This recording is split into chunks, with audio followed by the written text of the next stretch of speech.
I am Dr. Amarjit Kaur. I am Professor of Accounting and Dean at Faculty of Commerce and Management, Gurugram University, Gurugram. I have 28 years of experience. I am author of 8 books and 48 research papers. I have the opportunity to teach at 2 foreign universities, Valparaiso University, USA, Greater Chicago, and North Dakota State University, Fargo, North Dakota, USA. So I am very happy to connect with you today and to talk on petty cash book. It's a very simple topic but very interesting topic. This is something which everyone has to deal with. So the topic is petty cash book. So as the name suggests, the cash book which deals with petty things, petty expenses, right? So what is this? So the question comes in, if it is a business and running on daily basis, they certainly come across those instances, those expenses which needed to be paid in cash. It's not that every expense of a business is paid through check. Nowadays we have the opportunity to pay online, NEFT, tech transfers, those things have made things easy. We have certain apps by which we can make the payment, but that is not being used by masses, not at small businesses places, not in the tier 3 cities, tier 4 cities. So certainly we have to pay cash to at least few people, if not to everyone. If you go and intend to buy a stamp from a post office, either you need to pay cash or maybe card they may accept, but certainly they will not accept check, right? So the question comes in, where do we record all those small expenses which needed to be paid in cash? Because the number of such transactions could be very high, but very numerous in case the business is of a good reasonable size. In a small business, the number of transactions which pertain to small expenses, petty expenses, and are made in cash may not be many. But if a business is of a normally reasonable size or of normal size, then certainly they need to make certain payments in cash, right? If we decide as an accountant, as a bookkeeper, if I decide to keep all those transactions in my main journal book, then certainly it's going to be very, very messy. I am not going to be, I will not be able to identify how much cash I have spent, because I may have another transactions for sure. I would have so different kind of transactions recorded in the same journal, which will really make it difficult to classify transactions pertaining to small expenses, pertaining to petty expenses, right? For that purpose, we use this petty cash book. So as this particular book also comes under subsidiary books or special purpose book. So what is the special purpose of this particular book? The purpose of petty cash book, I hope is clear by this time from the previous discussion of the last 2-3 minutes, that we record all those transactions which are in cash, right, which are not made in check or in using bank account.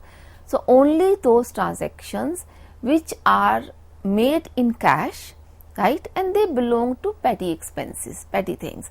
It's not that we are buying a machinery. There's a legal obligation. We cannot spend X amount. It keeps on changing. There were times when it was 5,000 or 10,000, then it came down to 5,000. So that keeps on changing. SEBI or RBI, they keep on changing the guideline in India. But there's always some restriction on the cash payment, that you cannot make cash payment if your transaction exceeds X amount or is equal or more than X amount. Sometime it was 10,000, it came down to 5,000, it keeps on varying, but generally it is discouraged to use cash for making payments, right? So wherever it is possible, we should try to make by check. But in case there are transactions, for example, I hired a rickshaw to carry one bag to my office. So that was the bag has some raw material or something to be used in production. So the rickshaw puller, I just paid 30 rupees or 40 rupees in cash. So I cannot record that transaction in my main journal book, because I may have such transactions, in a huge number in a month or in a year. You can think of that it will really turn into thousands of transactions, right? So for that purpose, we use this particular book named as petty cash book. All right. So this is by definition a special purpose book to record transactions which pertain to small expenses which cannot be paid through checks. So this is how we define petty cash book. So it is a special purpose book. It's a subsidiary book, and the purpose, as I explained to you, to record transactions of small nature, of small amounts, and which are, of course, the permissible amount. It's not that we can take 10,000 as a small amount or 20,000 as a small amount. So there's always a permissible limit by beyond which you cannot make any cash payment to anybody at all, right? So within the permissible limits, if we are making any payment in cash for a small expense, for a petty expense, that transaction will be recorded in this book. Now, expenses you can think of, expenses like conveyance, carriage, postage, telegrams, traveling, etc., etc., right? So they cannot be made in through checks. So we tend to use this petty cash book for recording such examples, such expenses. Now, how does it work? So we use in any business, we use a system which is known as impressed system. So I will explain you what is impressed system. So impressed system is used for petty cash book maintenance. So impressed means basically it's a floating system. If impressed means something issued in advance to any department, to any individual who is responsible or who is authorized to make payments in cash. For example, at my office, this is a real example. At my office as Dean of Faculty of Commerce and Management, I have been issued X amount by my accounts department as an impressed amount, and I tend to pay. For example, my printer, I need to get the cartridge refilled. So for that, whatever amount we have to pay, so we pay in cash. The guy comes in and we pay in cash. So it's 550 rupees, small amount. So and then my office will compile all the bills against the amount I received as an impressed amount, and whatever the total expenditure we made in 1 month, that particular amount is released after the expiry of the duration of the accounting period, which is generally a month. So which means this impressed system, what happens? So somebody who is responsible, who is authorized to use cash or to make payments in cash, he or she has been issued some amount, a certain amount, by the accounts officer or by the main cashier, right? So this amount could vary from X amount to Y amount, will depend upon the number of transactions or expected expenses, right? So for one business, in a particular business, based on the size, it could be 5,000, for another business it could be 50,000, and for some other business it could be more than that. So how many transactions on an average takes place of small amounts or such nature where the cash is required to be made? Basis on that, the total amount of the impressed is decided, but there is no hard and fast rule that X amount or the Y amount, right? So this amount, as I was using a word floating, so this amount floats at the same level, right?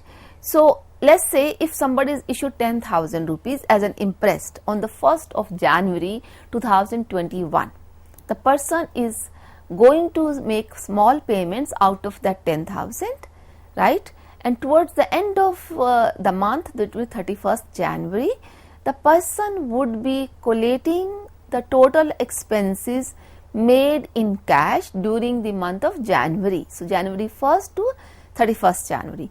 Let's say the total amount comes out to be 7,000.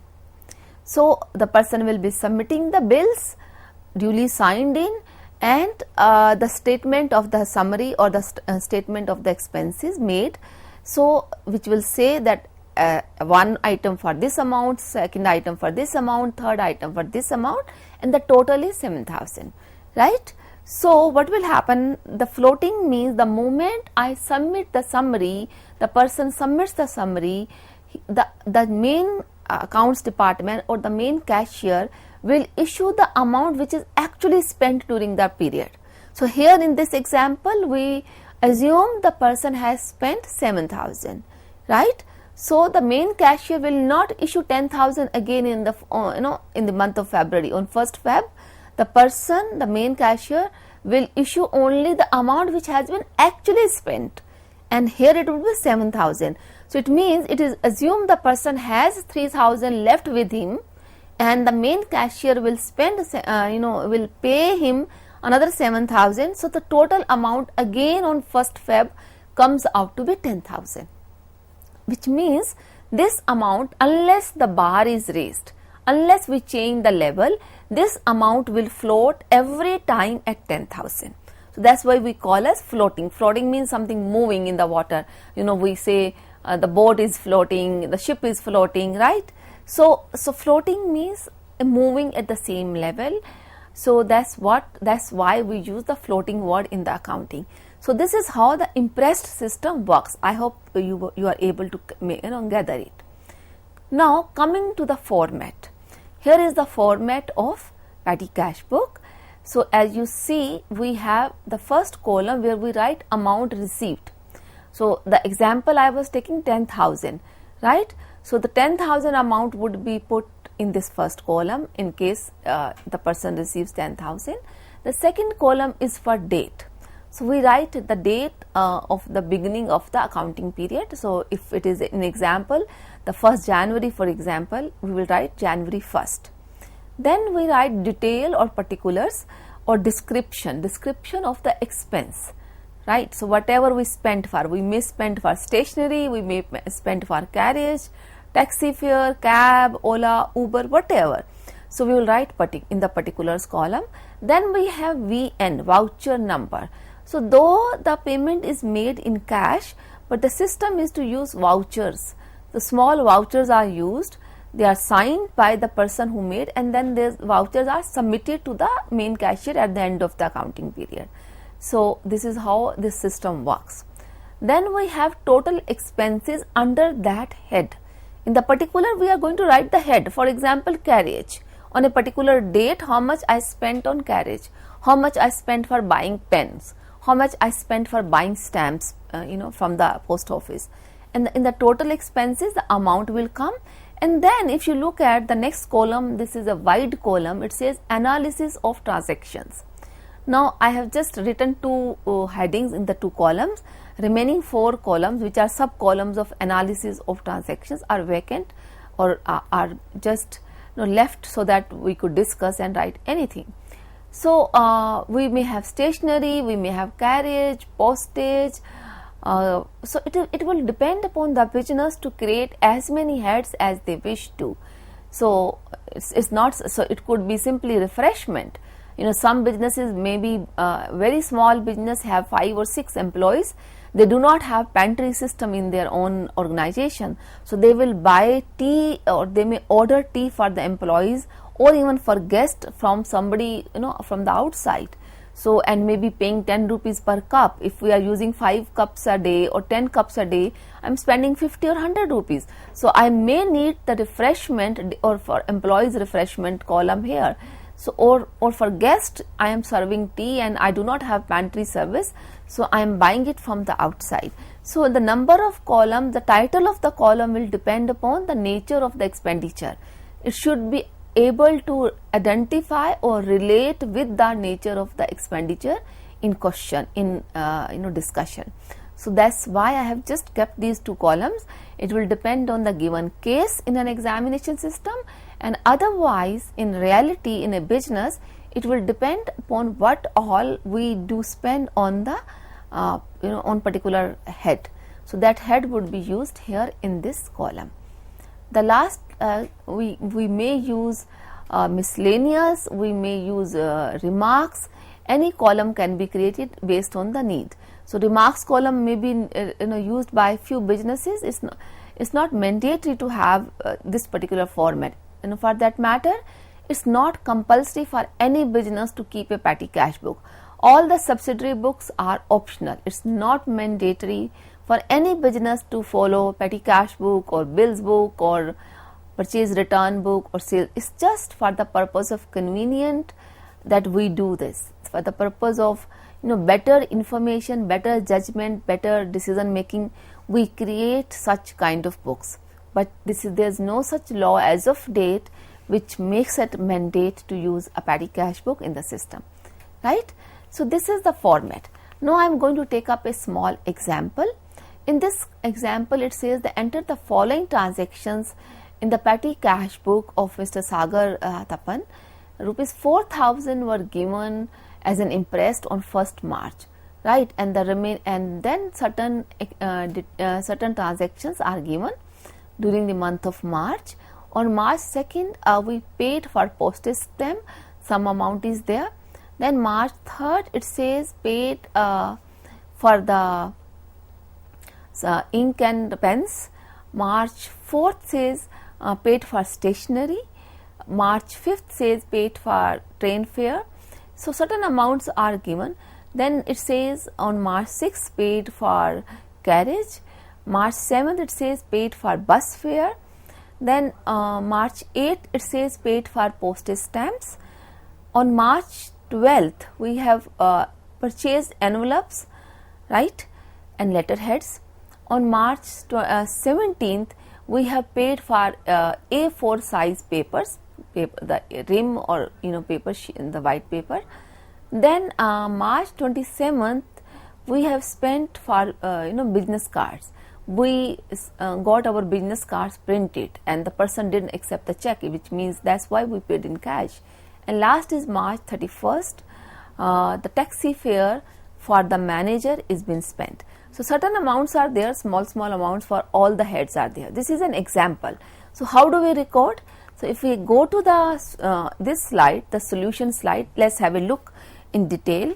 So the format is very much as per the details we discussed few minutes ago.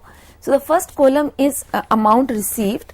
Here we have 4,000 rupees. So in the date column, the first, because we received on 1st of March. Then in the particulars we are writing cash because the cash has been received. So there's nothing in the total expense because we have not spent anything on this date, right? So we are keeping it vacant or blank. Now coming to 2nd March, it says postage in the particulars. If you refer to the particulars, we are writing postage because it clearly told you in the question, the statement was we spent 320 for postage, right? So if you notice now carefully, the first column under the analysis is stationery and the second column is postage, third column we have created carriage, fourth column traveling, and the last column we have created for remarks. Okay, so this postage of 320 which we spent on 2nd of March will go in the total expense column first, and then under the analysis column we are writing it again, but this time we are writing under the head postage, right? So we are going to do it for all other expenses. On March 3rd, for example, we purchased ink and pen for 110 rupees. So this 110 will go in the total expense column, and the very next column we are putting it stationery and printing. Now we are clubbing it. We did not create a separate column for pens or ink. We have created a column for stationery and printing together, right? Because they gel with each other. So it either I buy paper or I buy pen or I buy marker. They all are basically stationery used in the business. So that's why we have put this amount 110 rupees under the stationery and printing head. Coming to the next item, on March 4th, we have purchased stationery, right? So 225 were spent, and under the stationery and printing amount, so we are again going to write 225 because in this example the language, the word which has been used in the example is stationery directly, but in the previous transaction this was not stationery, it was pens and ink. So we have to, as an cashier, as an accountant, or as a student, as a professor, we have to carefully decide the column under which this amount shall be written, right. Coming to the next item, on March 5th, we purchased a fare, train ticket. So train fare will go 345 under the traveling. So last column is traveling. Before the remarks column, if you really look at the solution carefully, the very last column we created under analysis is traveling. So 345 will go there. On March 6th, we have 60 rupees spent for carriage. So in the total expenses we will write 60 rupees, and then the carriage we have created a separate column because it's an important column. So 60 rupees goes there. Then on March 7th, the bus fare 45 rupees has been spent. So we are writing 45 in the total expense column, and we are also writing this 45 to the traveling head. So this is a separate head, traveling head, the very last column of analysis head. So 45 rupees goes there. Then we have postage. So we are spending 60 rupees on postage. So we are writing under the total expenses head 60 rupees, and then the postage head has been created separately, so that 60 rupees goes there. On March 12th, we purchased envelopes. Now you have to take a call. The envelopes, we did not create a separate column, right? So the envelopes will go under the head stationery. So this envelopes 90 rupees we are spending. So 90 rupees have been written under the total expense column, and the same amount we are writing under the stationery and printing column. Then we have A4 paper. So A4 paper, we spent 130 rupees to buy a rim probably. So 130 will go under the total expense column, and the same amount 130 will go stationery and post and printing. So as we created only combined one column, stationery and printing, so we are writing 130 in that. Now on March 27th, we have got our business card printed, and we have spent 210, right. So this 210 will go to the total expense column, 210, and this 210 will go under the first column of analysis, stationery and printing. Why? Because this particular business card is part of printing only. So we can get printing of either the business card, or printing of brochures, or printing of pamphlets. So it's a small expense, and it has been given in the example that we paid in cash. So we will take it as a petty cash expense, and we will put it under the stationery and printing. The last is the taxi fare for the manager. So we are spent 325 rupees. So total amount of 325, as is clear from the column, that we are putting it under total column, total amount column, and this goes to the last column of analysis head under traveling, right. So now if you look at this slide carefully, we are going to make a total of each of the column we created under analysis. So there are different columns. So all the 4 columns we are going to make a total, and the total expenditure, that is the 4th column, total expense column, 1920 is the amount which we spent for the month of March, right. So now let's relate this example, let's discuss this and relate this example with the floating system. So how much amount did the main cashier issued to the petty cashier? The amount was 4,000. That's why on 1st March you wrote amount received 4,000, right, and you have spent 1,920 in total. Okay, so it means, and the remainder 2080 is the balance in hand to whomsoever we have issued this 4,000, because this example doesn't talk about that. It could be a departmental head, it could be petty cashier, it could be a manager, it could be anybody, right, in the organization. So 4,000 were issued, 1,920 has been spent on petty expenses. So the remainder 2080 is something left with the person to whom this amount was issued. So what will happen on 1st April, this amount which has been spent 1,920 will be reissued by the main cashier to the petty cashier, right. So that's what the float system is, that's what the impressed system is. So because of this particular system, on 1st April the person will have again 4,000 in total with him or with her. So this amount keeps on floating at the same level.